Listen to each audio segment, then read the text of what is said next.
Ada di sini yang Tuhannya pelit? Angkat tangan.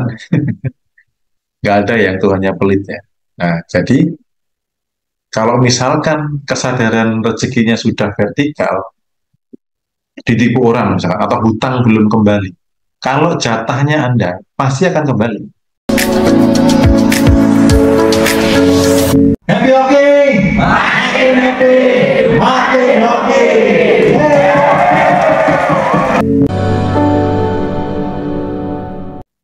Setiap hari perasaan selalu menunggu keajaiban itu termasuk kemelekan atau tidak.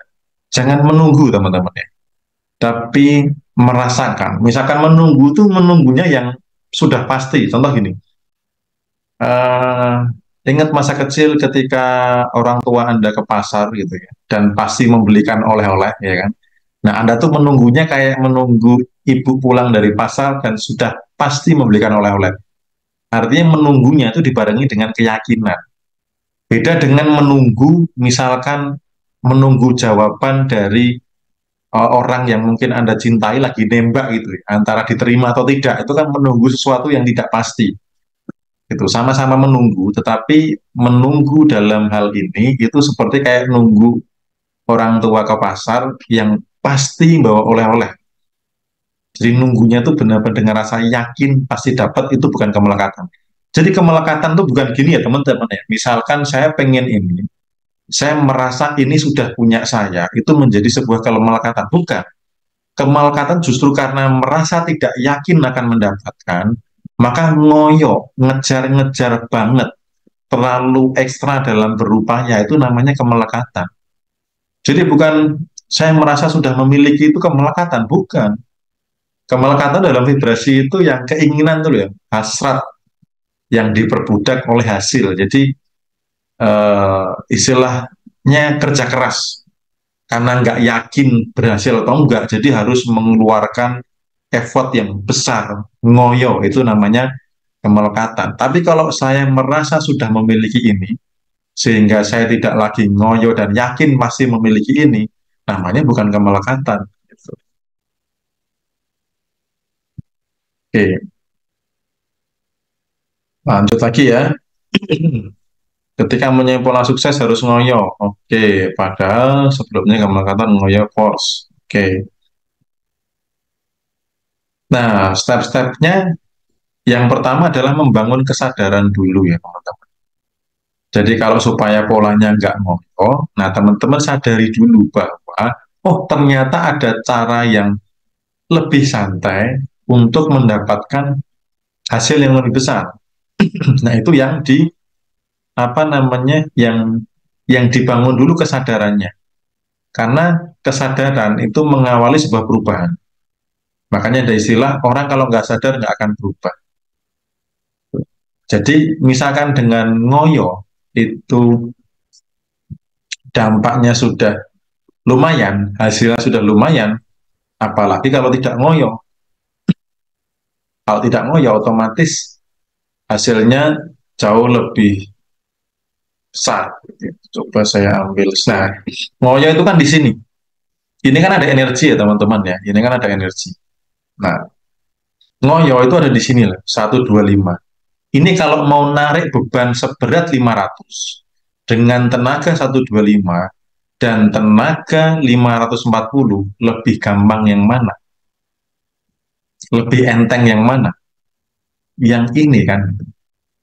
Mau menarik beban senilai 500 dengan tenaga 125 dan 540, mudah mana? Mudah yang ini. Gitu.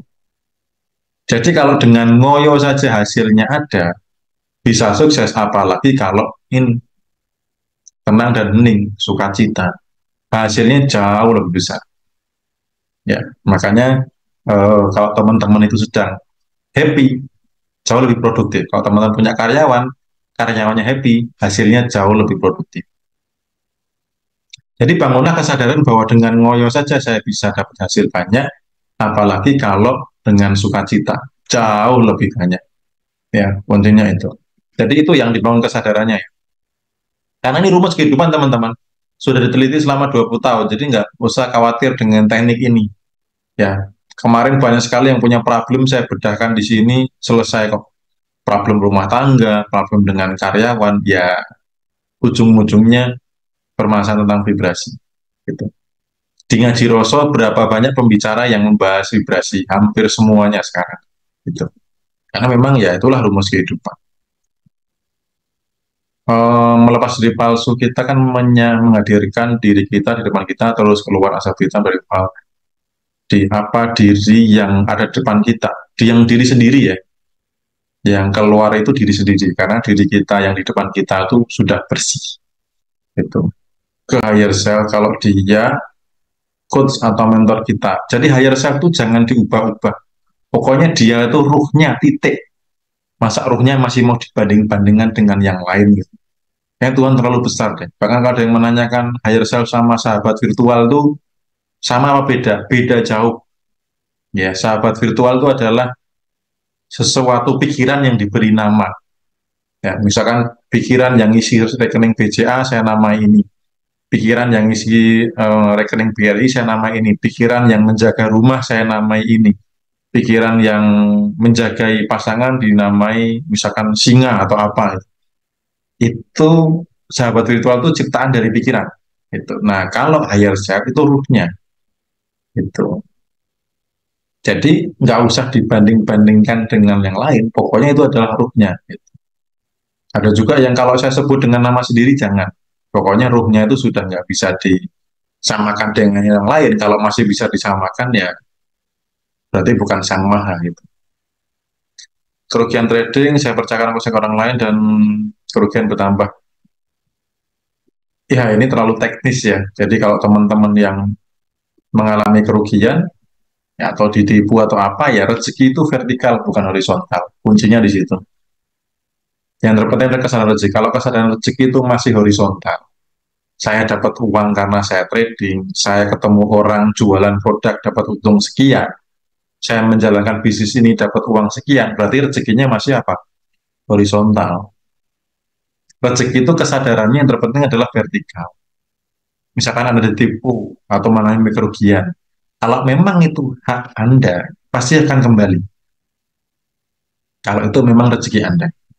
Gitu. Jadi kita di dunia ini layak digaji berapa olehnya, ya.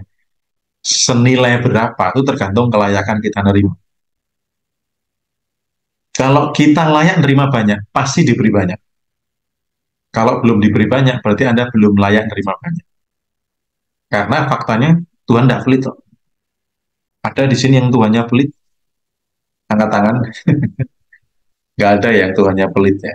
Nah, jadi kalau misalkan kesadaran rezekinya sudah vertikal, ditipu orang misalkan, atau hutang belum kembali. Kalau jatahnya Anda, pasti akan kembali.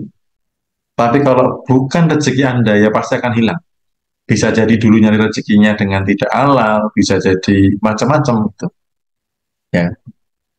Jadi belajarnya bukan melihat faktanya, faktor penggerak faktanya. Kalau Anda masih melihat saya trading rugi sekian, gimana biar untung, ya belajarlah dengan orang yang ahli di bidang trading. Gitu. Tapi kalau bertanya dengan saya, faktor penggeraknya rezeki itu dari mana? Vertikal atau horizontal? Gitu.